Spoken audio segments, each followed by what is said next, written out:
Hi, a very warm good evening to all my viewers. So today I have with me someone who is a fighter, a coach, and an entrepreneur. He happens to be India's first brown belt in Brazilian Jiu-Jitsu, and he also happens to own one of the best MMA clubs here in India, which happens to be Crosstrain Fight Club. And also, he has been a coach to some of the very high-level MMA athletes from India. Of course, the name that really comes to the mind is the man of the moment in the Indian MMA scene, Anshul Jubli, who only recently won the Road to UFC lightweight category title. And with that, of course, now he has got the contract with UFC. Welcome to the show, Siddharth Singh. It's really a pleasure. It's an honor, and really excited to have you here. Thank you so much for the opportunity. Like it's an honor to be here to get interviewed by you. And yeah, we're literally recording this on Holi, so like a happy Holi to everyone who's watching this. And yeah, we're just super excited to be here to talk about our story, talk about an MMA. And yeah, very excited to be here. It's a pleasure. It's an honor. So thank you so much for having me. Yes, happy Holi and a very happy International Women's Day also. To happy Women's Day to all the women who are watching this also. Yes, sure, yes. So, of course, I mean, like I already introduced to my viewers that you have multiple hats on your head. You are a coach, you are an entrepreneur, and of course, maybe first and foremost that really comes to your mind is you being a fighter, right? So how has been the journey?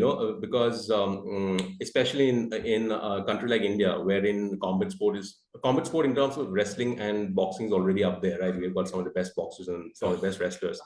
But when it comes to BJJ, we are still evolving as a country. Then you choosing a sport, combat sport like BJJ, that's one thing that's already was rare, to have started off with for you.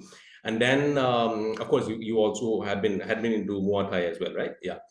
And then you opening up your first cross-train fight club, you picking up something that is still very evolving. Of course, as we speak, there are a lot of MMA clubs that are really sprouting in Bangalore. Also, I can see, things moving up, but we still are evolving. So in that scenario, in that background, how is that you really chose BJJ as a sport first of all, and then of course you really had the guts and to really, you really had it. Of course, it's a passion which now is as you can see is translating into bigger stories.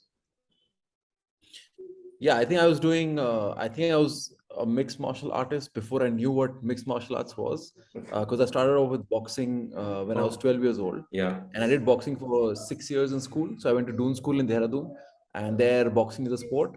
And without actually wanting to, I was kind of forced to get into boxing because my elder brother was a boxer, and none of the kids wanted to do boxing. So I got into it by default because they said, "Oh, your brother's a boxer, so you got to do boxing." So that's how I started off with boxing, and then when I went to the UK for my further studies, that's when I got introduced to Muay Thai, which is Thai kickboxing. And coming from a boxing background, I always thought boxing is the best. But then when I sparred against kickboxers, I realized, well, actually those kicks are really efficient, and I need to learn that as well. So that's when kicking came in. I learned how to elbow through knees and all of that. And then one day at my Muay Thai academy, they were doing this jiu-jitsu workshop, and that was something completely alien to me. And at that point, I had been doing boxing for 12 years. I'd been doing Muay Thai for like 4 years. I didn't really want to do something from scratch, martial art. It just happened to be that I went for a jiu-jitsu workshop, and yeah, my coach at the time paired me up with this tiny little girl who was like 40 kilos, and they said, okay, let's, you spar with her, see what you can do.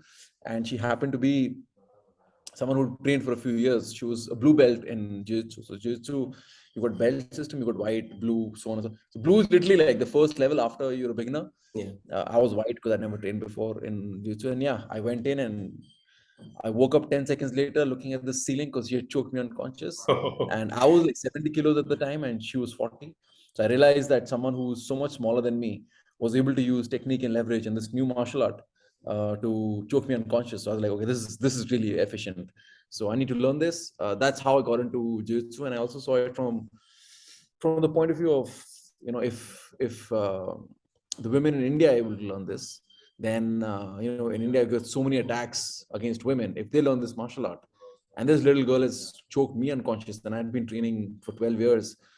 Imagine what they can do to random people who attack them on the street. So I really thought it's a great tool for self-defense and women empowerment in India, and that's kind of the reason why I wanted to come back and start Crosstrain, so that a lot of the women and the kids learn how to defend themselves. And that's sort of those are the seeds of why I got so much into jiu-jitsu.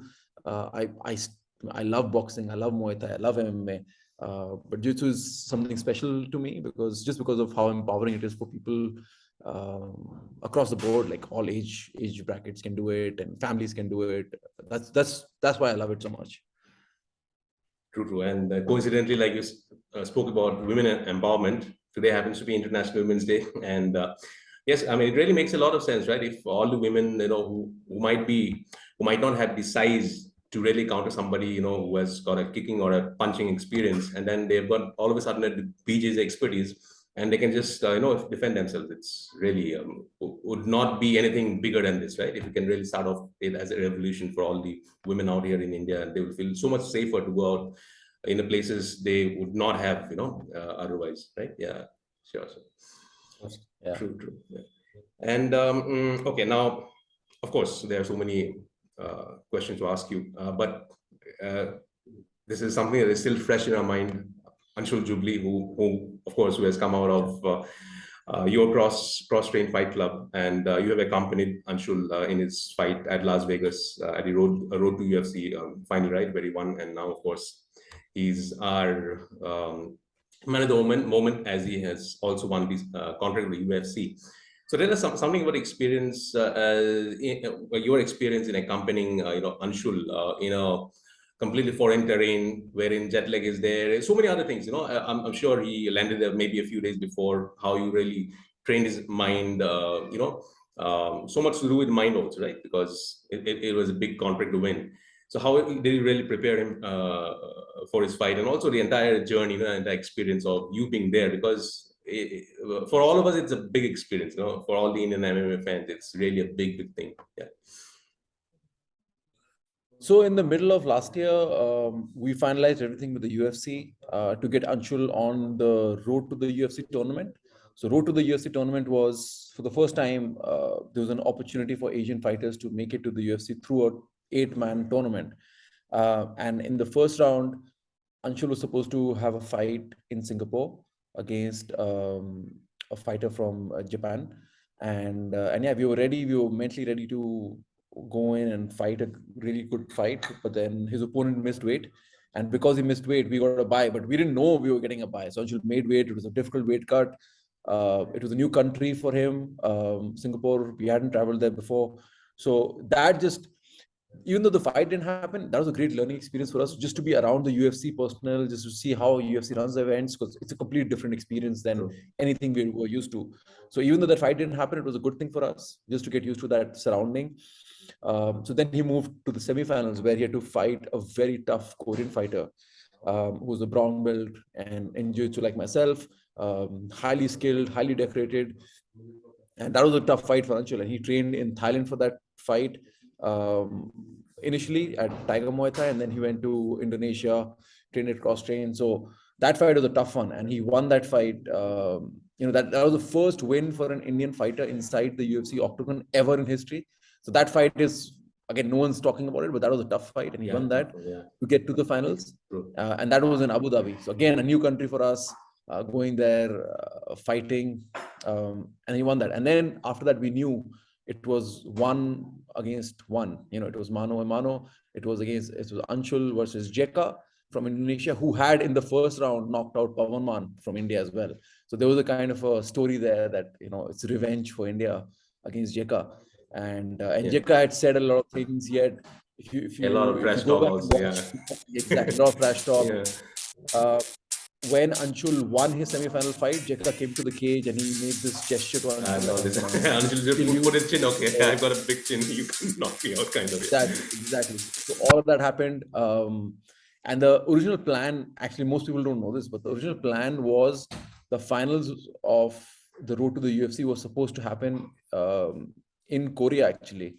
and Korean Zombie was supposed to be on the main event. Main card, yeah. But because Korean Zombie got injured, that entire fight card was scrapped and the event was moved to the US. And this is in January. The fight was in Feb. So we didn't have much time to move around and maneuver. And also the UFC was like, listen, we can probably help Anshul out with his visa, but like getting appointments and stuff, but we can't really help you. So I almost didn't go because I didn't have a US visa. And if you know, in India, getting an appointment in the US embassy to get a tourist visa to the US, there's no chance. Yes. So last minute, I was able to book an appointment in a different country. I moved to a different country for 2 weeks just to apply to an embassy there. That's how I got. So middle of Jan, I moved to Indonesia as well. Okay. Because Anshul was training there, Punya was there. I moved to Indonesia. I applied from there. Thankfully, I got my US visa, and then I was able to accompany. That's why I left late. Anshul left early. I left late. And yeah, when we reached, Anshul was massively jet lagged. I was massively jet lagged. Thankfully, the day I reached is the first night Anshul slept well. He had been sleeping 2 hours every night. Okay. Because there's a 12-hour time difference. Yeah, 12 hours. And people don't expect that jet lag will be such a factor. It's a huge factor because the entire body clock is off. So I think we felt that this time, and this is learning experience for us next time, that if you're going to the US or somewhere far off, we need to get there, maybe a month ago, just to get used to the weather, the air, altitude, all of that. So that's why also in the fight, I feel like Anshul fought really well, but I felt we can still do more. Because we were time difference was an issue. The air, altitude, all of that was different. So I think going forward is a lesson learned. The experience on a whole was amazing, like amazing experience. Just to see him win was, life altering experience. Yes. I was watching live. Yeah. True. Yeah. Sure. Now, talking about the fighting philosophy, of course, the Crosstrain Fight Club, he has evolved from there. Then he also went to Tiger Muay Thai in Thailand. He trained there for about a couple of months, maybe 2-3 months. Then he went to Soma Club in Indonesia, right? Yeah. I'm sure these are all three very high-profile, training institutes. But I'm sure fighting-wise, fighting philosophy would be a little bit different, right? So when you actually went to the US, so basically, how typically a fighter like Anshul would balance all the three philosophies, fighting philosophies, because you really are representing a different philosophy, fighting philosophy. Likewise, Muay Thai and the Soma Club guys will also be representing a different fighting philosophy. So how is that you all guys would really, manage all these three different fighting philosophies? I'm not talking about the technical aspect, nothing. I'm talking about the philosophy itself, So great question. I think the way I look at it is that rather than going to different gyms and picking up the philosophies there, what we have done is we've kind of created a roadmap for Anshul, whereby he knows what he needs to do to get ahead. So you might have striking coaches coming in, jiu-jitsu coaches coming in, grappling coaches coming in, but the overall goal and objective has been clarified to Anshul. He knows what he needs to do to become the champion. There are positives and negatives out of every philosophy. By every coach will have different points of views on different things. But as long as we are clear as to where the destination is, the path he takes to it can vary. So even if he's training, in the US, or if he's training in Central Asia, or he's training in South Asia, he still needs to kind of understand that he needs to get to a point where he's a well-rounded fighter, where he has good striking, good grappling, good wrestling game, good kicks. So, I always talk about GSP. I always tell him about GSP because before his first fight in Singapore in the UFC, he had not seen a GSP fight before. And I was completely shocked. I was like, listen, this is what we're trying to create with you. With you, we're trying to create the next GSP and even maybe a more refined version of GSP, if we can get there. He's work in progress. And he's like, okay, I want to see his fights. And then when he started to see his GSP's fights, he's like, okay, this is where I can see it now. I can see the destination. This is where we are trying to achieve. So that's always been the vision. So he understands where he needs to be.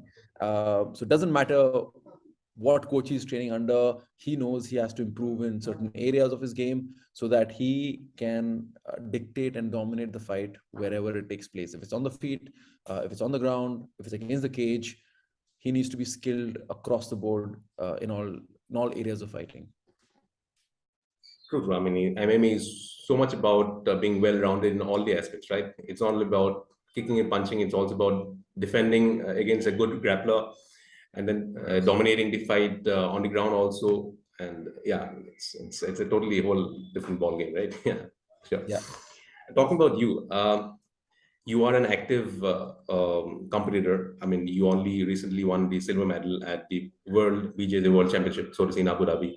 Then you also happen to have won medals at the ADC Taiwan and British BJJ Championship, right? Yeah.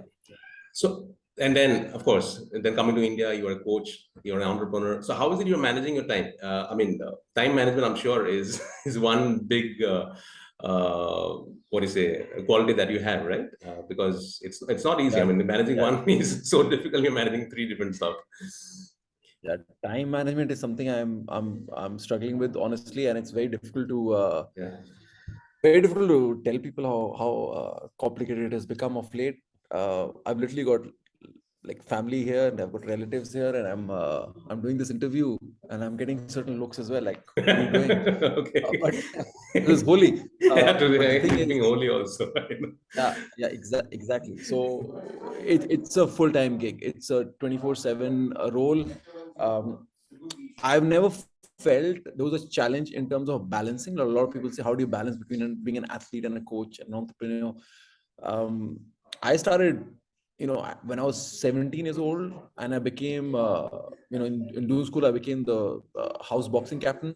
All of a sudden, I went from an athlete to a coach. Like, literally, when you become the school or house boxing captain, you start teaching kids from your house how to box and how to get better. So I took that coaching role up very early in life, and that hasn't stopped. So that has always been something I've done. I've always coached my students or my juniors, and I've been training myself throughout. That's never been a challenge at all.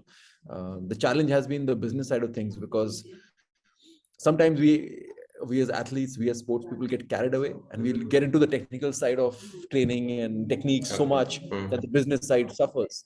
But the reality of the situation is that if Crosstrain is not profitable, if it's not making money, there is no teaching happening, there's no coaching happening, no fighters are coming out, because the gym is going to be shut. So I need to be a successful entrepreneur. I need to make sure that Crosstrain is running smoothly, so that I have this platform, I have these finances to then bring in good training, bring in good high quality infrastructure, so the future generation is ready. And again, there's two different hats, the two big hats being, I want to teach every single young boy or girl who wants to become a fighter. I want to teach them all, and I want to teach them for free, and I want to give them, because a lot of kids don't have money. I want to do all of that. But if I do that, if I train everyone for free, for example, I'm going to go hungry very fast. I need money to eat food and all of that. We need to have money to pay the rent for our gyms, so on and so forth. So the entrepreneur side of me says one thing, and the coach and the guy who wants to grow MMA wants to think another thing. So it's a real, that's the biggest challenge, where I can't train people for free, because I'm Crosstrain is self-funded, and we started in 2012, and I've been bootstrapping since. When I started off, I came in and I used the money I saved in the UK from my last job. I used that to start Crosstrain, and we are self-funded. We don't have any outside funding. It's all me. So yeah, that's the most difficult bit. Being an athlete and a coach is not that difficult. I feel I love training. So no matter what I was doing in life, I could have been a banker, I would still be training every single day. And I love to teach. If I'm in this training center, if someone needs my help, I'm there to help them out. It's the business side of things which I have to balance, just to make sure that we are growing. And now the challenge is that everyone realizes that Crosstrain has unique training, and we have a model and a system in place to make champions. and a lot of people are coming from all over India. Like a lot of young fighters are coming and moving to Delhi, leaving everything behind to train with us. So it gives me a lot of responsibility to make sure we offer the best training. Yes. And now my goal also kind of is to take cross train to different cities. Like you spoke about Bangalore. Why not? The next 10 years, MMA is going to be growing, and I feel cross train needs to make sure that we are in all the key cities and we are helping young fighters reach their goals. Why should they have to leave the city and come to Delhi? We should go, to different cities and make sure that all the potential fighters get access to great training. True. Yeah. Yeah, I have got a related question. It just came to my mind. Sure. Talking about combat sport. Now, when you talk about combat sport in boxing, for example, we have to go to Bhiwani in Haryana. We get a lot of boxers there. Not only high level boxers, I'm Yeah. talking about boxers in quantity. We go, then Sure. we need wrestlers. We go to Akharas in Haryana. Not only in quality, Nice. again, I'm talking quantity. Wrestling Yes. is there. Likewise, in Manipur also, you've got so many boxers and high level boxers also, right from Mary Kom to Sarita Devi to the late Tinku Singh. So we know where to go, when it comes to boxing Yes. and wrestling. Now, BJJ as a sport, of course, it's still evolving, right? But even in this evolutionary stage, do you find any pockets here in the country wherein you can say, okay, this is the pocket which is kind of evolving? Are we in that stage wherein you can maybe pick and choose? Okay, this is the pocket wherein we can have a lot of BJJ guys. I feel only two places right now. I mean, there are centers all over India, but I think the two hotbeds I think would be Delhi and Bangalore. I think those are the two Yeah. places Oh, where there are a lot of academies that have come up and good trainers, good coaches. And again, I'll say MMA and not BJJ because MMA is the one that's really picking up steam right now. yeah. BJJ is always going to be a string along, second fiddle to MMA initially. Because I always look at the US model. I see what happened in the US, and then whatever happened in the US happens in India 10 years later. Yeah. The MMA explosion that happened in the US in 2010, 11, 12, that's what's happening in India now. So MMA gyms will always start first. Everybody who wants to do MMA, they try different things, and a lot of them actually do jiu-jitsu, and like actually they realize it's actually much safer to do jiu-jitsu. So that's why you see a lot of people going into MMA and a lot of them, Yeah. filtering out into BJJ. And then now, actually, I was reading a report which said that in the US, out of 100 gyms, 20 of them are now BJJ gyms. Oh, So really? that's Oh, how okay. high, yeah, BJJ Yeah. is the fastest growing sport by activity uh, in the US. And that is what I foresee in India as well. I feel in the next 10 years, you'll see an absolute Yeah. explosion of MMA gyms. And because of that, there'll be also an explosion of BJJ gyms if you provide the right kind of training, which is what lacks in India. A lot of people don't know what jiu-jitsu is. A lot of people don't want to learn what it is. A lot of people don't want to learn what authentic MMA is. They want to teach karate and taekwondo and all of that, which honestly is gonna impede our growth as a market, as a country. So yeah, that's why I feel like CrossFit needs to play a larger role. We can't just sit back and wait for people to come to us. I think we need to take the initiative.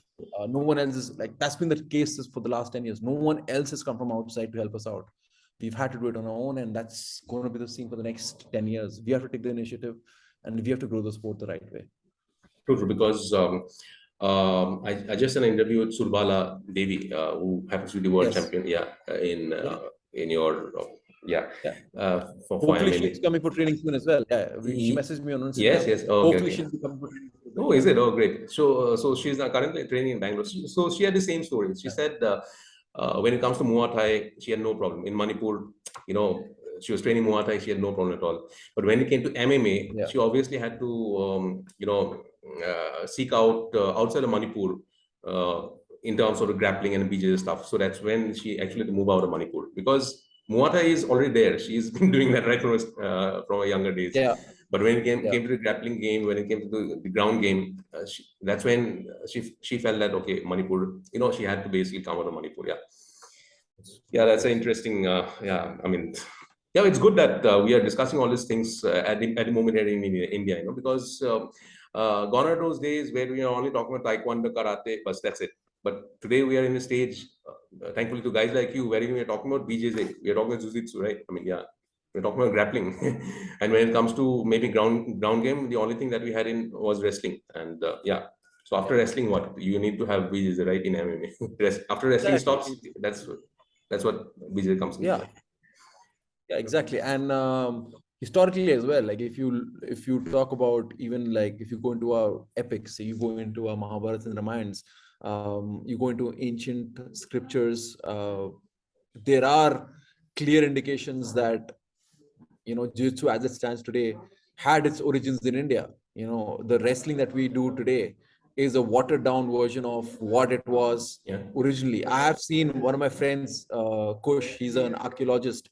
He has literally shown me ancient scriptures where kimuras locked in, triangles locked in, arm bars are locked Really? in the walls of these Wow. ancient Indians. So it's been around forever. It's just over the years it was lost, it was modified for whatever reason. And wrestling just Kushti was called Malyud, and Yeah. Malyud just became hitting the shoulders to the mat and you stop. Mm-hmm.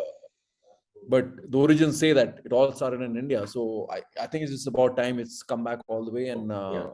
yeah, the plan is to just make everyone start doing it again. True. Yeah, I mean, it's a great story. Yeah, very good insights. Talking again, going back to your entrepreneurship side. I'm talking about fighting business here in India.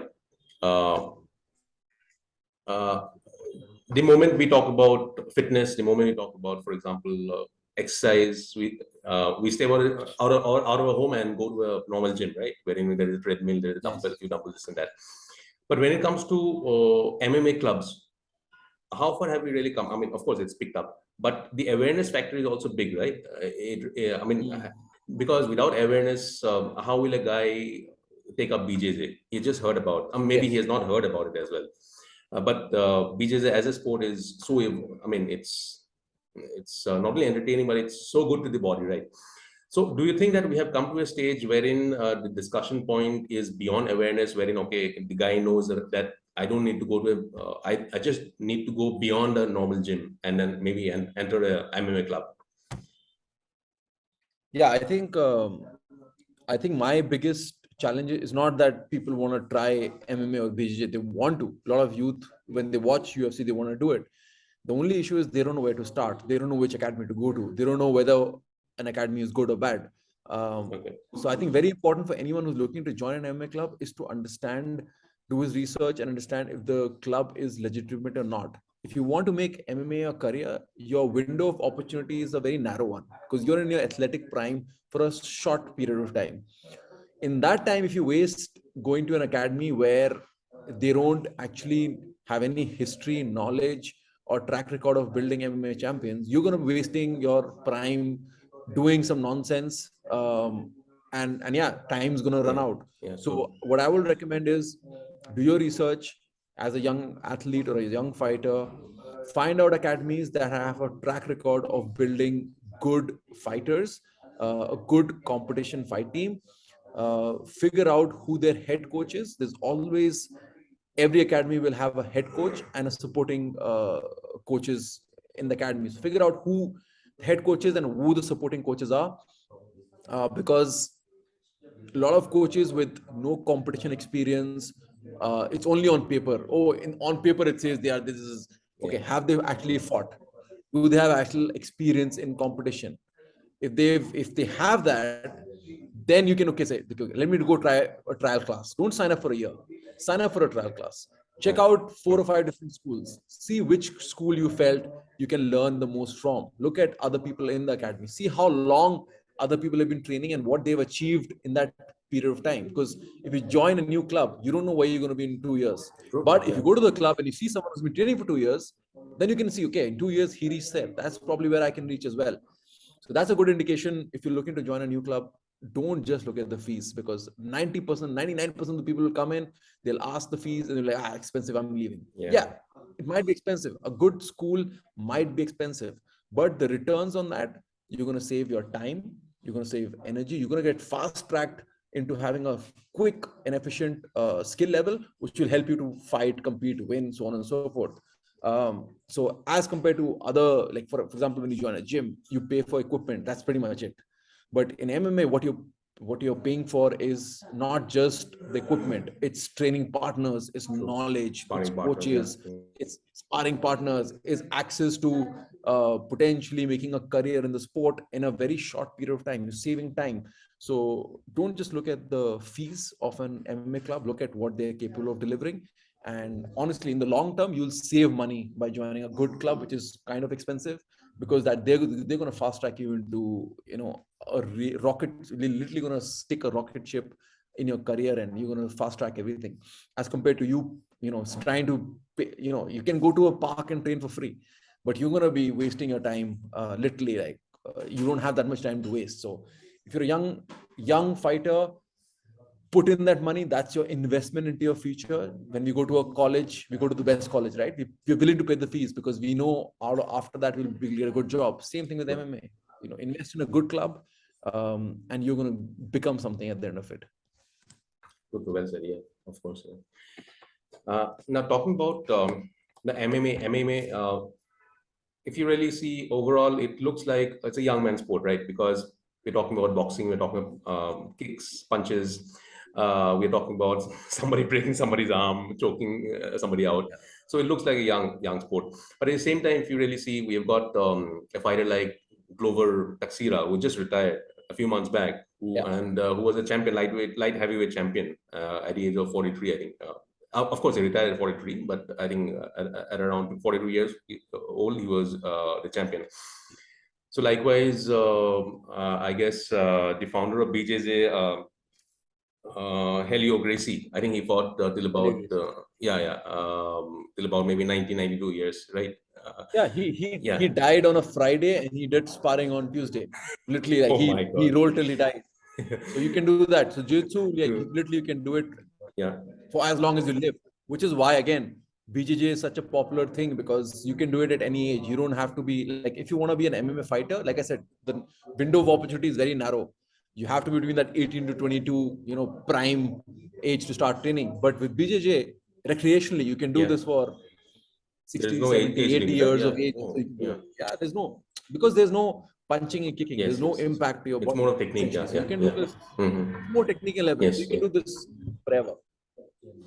I mean, honestly, it's a great sport to have, right? Because generally, who would recommend a 70-year-old guy to go to a gym, do some pull-ups, but he can at the same time do some BJJ stuff, right? A fit 70-year-old person talking about that. True. Yeah. So coming to your diet, how strict are you on your diet? Because you're not only a trainer, but you are also quite active on competitions. So how strict are really on your diet? I generally, like, it's a default thing. I actually prefer eating home food, so I'm not a big fan of eating food outside. Also, I mean, what has happened? I used to love junk food back in the day. So now I avoid junk food at all costs. I think you can get a lot of nutrition from home cooked meals. So I try and stick to as much home cooked food as I can, and I avoid, I avoid fried foods, and I avoid sugar and all of that, because I'm competing and I have to try and make sure that my cardio is always good. I'm training twice a day, so I have to make sure if I don't eat right, I will not recover right for the next day's training. So I try and eat as much whole foods and fruits and all that. One thing is also supplements. I try and make sure that my body gets adequate amount of whey protein. We get amino acids. So all, I try and make sure I get multivitamins and my zinc. Bunch of things that I do, to try and be as healthy as possible. Like, a lot of people obviously talk about, supplements are not, you should not take supplements. Don't take whey protein. All of that. They're all they're all supposed to help. I mean, all these supplements are there not to hurt you or harm you. They're there to help you out. So, and some of those supplements have been very well tested. Like whey is nothing. It just comes from milk. So if milk is okay, whey is also okay. So I honestly, I believe in these supplements. There's a lot of benefits from it. So I would say I eat home food. I take my supplements when I train, and I don't drink, I don't smoke. Those are the two big things I try and make sure, because again, I'm competing against guys who have better training facilities, they have better training partners, they have world champions training them. I don't have that. I have to train myself, I have to teach my students, and I have to teach my students in a way that I'm able to compete against those guys who have black belts training under. I'm a brown belt and all my students are white, blue, hand one or two are purple belts. And I'm competing against people who are brown belts who have 40 black belts on the mats, Brazilians who are teaching them all. To be competitive, I have to give myself every advantage I can, and that's why I eat clean and I sleep on time and all of those things. True. I mean, that's a very valid point that you spoke about. I mean, sparring partners, for example, you had been to US, right? I'm sure you also had been to the UFC high performance institutes, right? There, apart from the training facilities, I'm sure they get a lot of good sparring partners, right? Because there you will have the UFC guys competing against each other, right? So in that scenario, so in that scenario, for example, how would typically an Indian guy who is still evolving, into a MMA fighter, what better can he do to really come to that level? Because I'm talking about sparring partner. Like, for example, you also said you are a brown belt. Now you're to compete against other brown belts or black belts, you have to ultimately compete against somebody who is below your belt. So in that case, what is the substitute? What is the solution to this? Because something which is not there is not there. I mean, I mean that's the way it is, right? Yeah, but I think we are getting better. When I started off in 2012, 13, I only had white belts to train with, and I myself was like a white belt about to get a blue belt. That was the level. So overall level has changed. If you come to Crosstrain Fight Club, for example, the mat is going to be full of blue belts and some purple belts, and I'll be teaching as a brown belt. So the landscape has changed. You have so many good sparring partners, and I think give it 5 years, Crosstrain is going to be full of black belts as well. And in 10 years, the black belts will be everywhere. So the level will come up. It's just because someone like me was, at the forefront of the sport. I had to go through those hardships. I had no one to train with. These things will change because the overall level of the sport in the country will improve. To give a roadmap for any young fighter, I would say that firstly, get a good training academy, good gym where you can get better. Then you start signing up for amateur tournaments, low level amateur tournaments, so that you build a good experience, you win at the local level. And if you don't win, it's also okay. You learn from your losses because the amateur record doesn't matter. So you keep fighting amateur, learn, take part in MMA amateur tournaments, jiu-jitsu tournaments, boxing, kickboxing, whatever. Just get experience. When you start winning the amateur tournaments, that's a sign that you need to go pro. Or if you want to give it more time, like we did with Punyajit and with Anshul, they were winning amateur in India, so we gave them opportunities to go abroad, again amateur, to fight against the best amateur fighters abroad. So both Anshul and Punya, they went to Philippines to fight the Filipino champions, and that was their. Once they won there, then we knew, okay, these guys are ready to go pro because they're beating the best amateur fighters internationally. Then they went pro, and then they started winning pro as well. So that's the roadmap any young athlete needs to have. And I think even now, like a lot of Indian fighters go abroad for training because the training partners after a certain point, after a certain skill level, aren't there in India right now, which will change in 10 years. 10 years, I think we'll get to a point, especially with cross-train, that people will be coming from abroad to cross-train to train because we'll get the training level there. Right now, in India, the level is there. Like you can get to a pretty good level in India, in the amateur level and pro level training in India. But if you want to get to the UFC, you still have to go abroad just to get the really high level UFC fighters. And we saw that in Vegas. In Vegas, again, I trained in Vegas, I trained in Sacramento. And there I actually trained with a bunch of UFC fighters, Bellator fighters. Max Griffin, whose nickname is the ear collector, because he punched one guy in his UFC fight and his ear came out. Oh, really? So I rolled with him. Yeah. So I rolled with him and we had a great roll. And after the class, he was asking me a lot of questions. And he's a middleweight. So like a good 20 kilos heavier than me. And we had a good solid to and fro round. And that just gives me the indication that, if UFC fighters, American fighters are learning from me, that means we are on the right track. In 5 to 10 years, we won't need to go out. I think fighters from abroad will come to India to train. Yeah, that's really, healthy saying. Sure. Yeah. And talking about BJJ being recognized as one of the, these sports, do you see the government participation in this? Do you see any kind of support that has come from the government side how do you see that? Because one, of course, awareness is still evolving. I mean, we still, I think we still need a few bit to go in terms of awareness. But parallelly, also, do you see any support that the government has been able to offer us, or still some distance to go? So Jiu-Jitsu and Muay Thai both are now recognized by the Olympic Association, which means that both Muay Thai and Jiu-Jitsu are going to be in the Asian Games, the upcoming Asian Games. And once a sport gets into Asian Games, it gets government funding, it gets government recognition. So now both of them are recognized by the government and they will be getting funded. And if it goes well, one day Jiu-Jitsu and Muay Thai are going to be in the Olympics as well. So yes, I mean, we haven't got any funding. We as an academy, as a team, we haven't got any funding. But the association, which is going to be pushing Jiu-Jitsu in the Asian Games, they will for sure get funding and they'll be able to benefit from government support. But we, because we are a private entity and we're trying to grow the sport on our own, we haven't got any support whatsoever. Sure. I mean, it would be nice to get the support. It would be nice to get some coaches, or it would be nice to get some infrastructure. It would be nice to get some funding. But at the moment, we haven't got anything. I'm sure better days are lying ahead of us. I'm sure.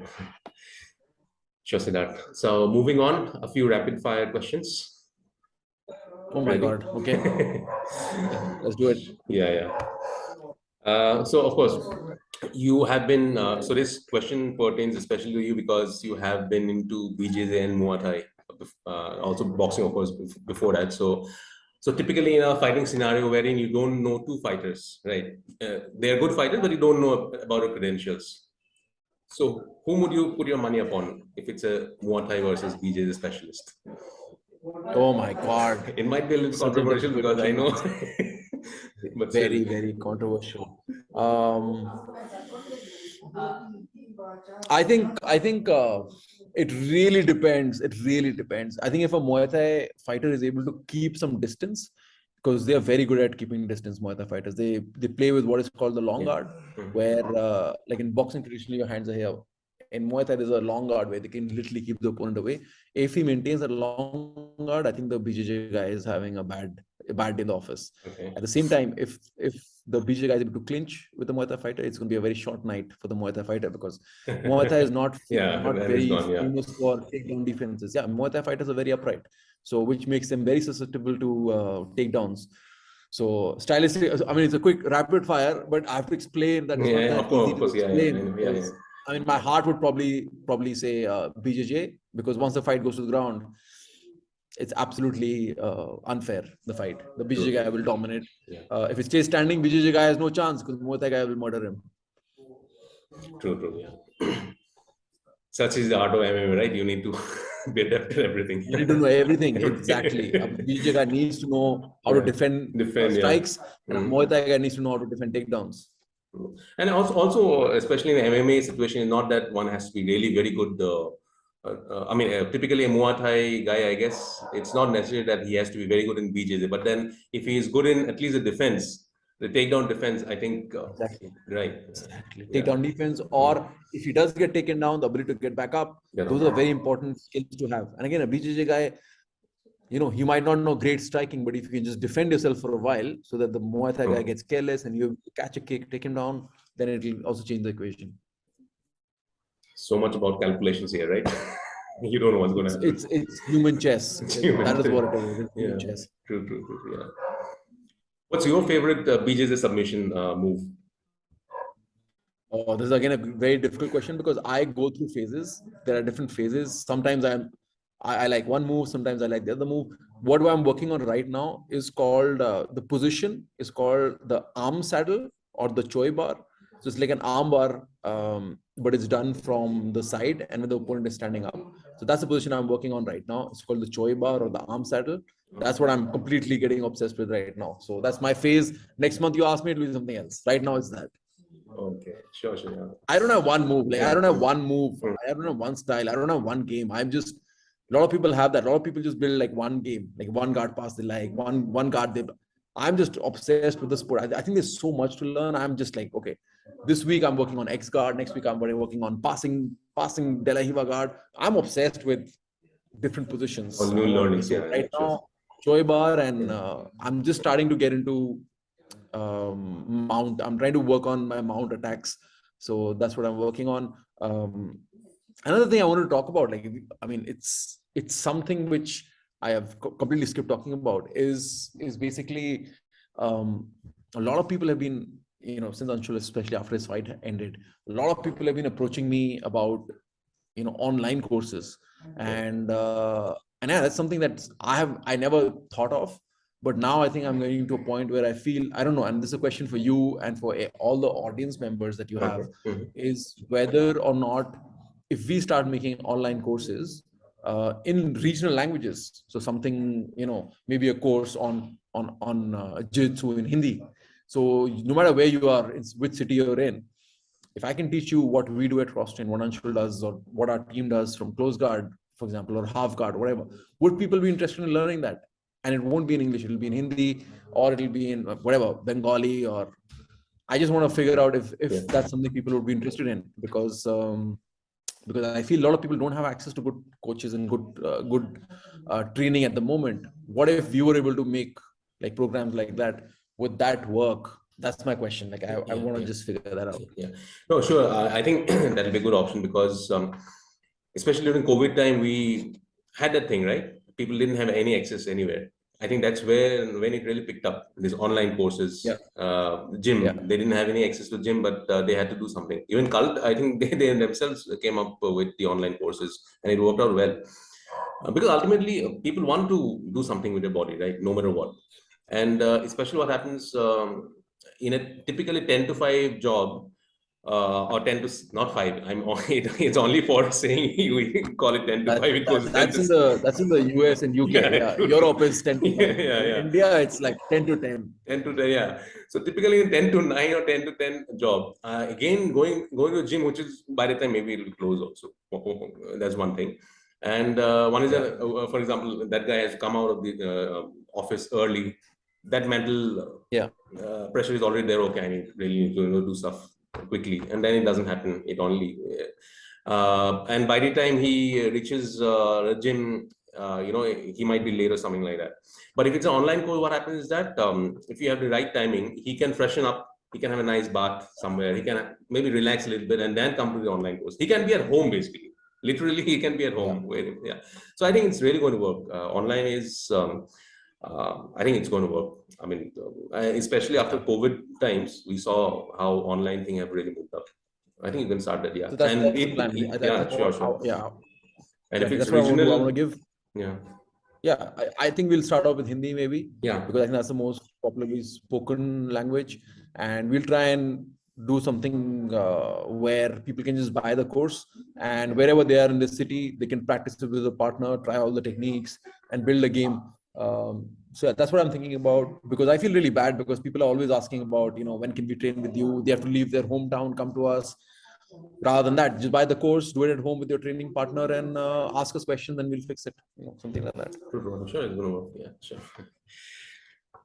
Okay, now this fight we all were expecting, but it never happened. Jon Jones versus Francis Ngannou. So if ever it happens, whom would you put your money upon? Jon Jones. And why? I mean, there's no. Jon Jones is the greatest of all time for a reason. He was, when he entered the light heavyweight division, it was a division of just sharks. Like every single guy on that light heavyweight roster could be a champion on a given night. Rampage Jackson, Forrest Griffin, Rashad Evans, Machida, Shogun. They were all champions and they were legends of the sport. And Jon Jones went in as a 21, 22-year-old and he wiped out the division. Like, he went, by the time he was done with the division, it was an empty division. There was nobody there to challenge him. That's the dominance of Jon Jones. And he's taken 3 years out. He's bulked up. He's gone into powerlifting. He's still one of the most highly skilled strikers. He's got amazing wrestling. He's got long reach, and you saw that against his last fight. Made it look easy. Made it look easy against Cyril, and against Francis as well. I think what Jon Jones has is reach. He's going to keep Francis Ngannou away. Francis Ngannou is not a technical striker. He throws bombs. Yeah, bombs. So yeah, there's a chance he lands something on Jon Jones. But then again, if he doesn't knock him out clean, I think the odds are that Jon Jones will clinch with him, take him down, and absolutely just ragdog him. So I think I think there's nobody in the world who can touch Jon Jones now at heavyweight division. Yeah. He's going to wipe out heavyweight division, and there'll be no contenders for Jon Jones now. Truly great. Right? I mean, he could have comfortably stuck to light heavyweight and be the king forever, but he didn't do that because he knew what he was going to do. He can cut weight tomorrow, go and take the title. I mean, there's nobody who's challenging him. There's no way. Nobody. When you talk about the baddest man on the planet, that's just Jon Jones. Jon Jones. And who is your favorite MMA and BJJ fighter? Very tricky. I'll say in terms of MMA, I really loved, always have loved Dominic Cruz's style. I really loved the way he fights. Old school wise, I loved Frank Mir because he was a pure BJJ guy and he was able to win some amazing fights. So I think historically, yeah, it's been Frank Mir and Dominic Cruz who've really inspired me. In terms of BJJ, there are so many great fighters and great athletes. I think in Nogi, I would say Gordon Ryan. Gordon Ryan in Nogi is the GOAT. And when it comes to say gi, I think the people I'm studying right now are the team from Mendes Brothers, Art of Jiu-Jitsu. So you've got Tynan Dalpra and all those guys who are just super talented. So those are the guys I'm studying right now. Those are the people I'm trying to learn from. But yeah, those will be some of the names that I'll mention. One of my heroes in the sport is the guy by the name of Elliot Kelly. He's an ADCC veteran. He's also a really good friend of mine. So he actually went and trained with him after Anshul's fight in Sacramento. So he's again someone I watch his fights and I'm just I can't believe I know the guy. Yeah. He's a friend of mine because he's so skilled. He's beaten Shanji Hibero and some of the top fighters in the world. So yeah, he's another someone I really love training with, love watching and studying. Great. So if I really have to ask you about a time frame in terms of year, that will be more specific.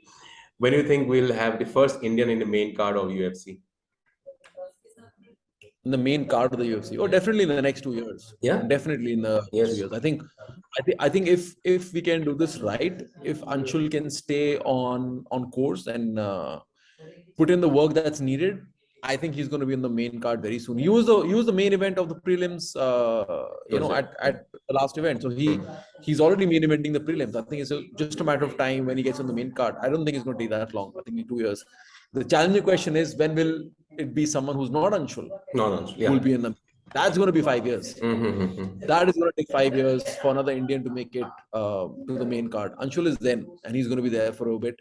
But for the new fighters coming in, it's going to be it's not easy. What Anshul has been able to achieve, it's not easy to win road to the UFC and beat the caliber of fighters Anshul has beaten. Yeah.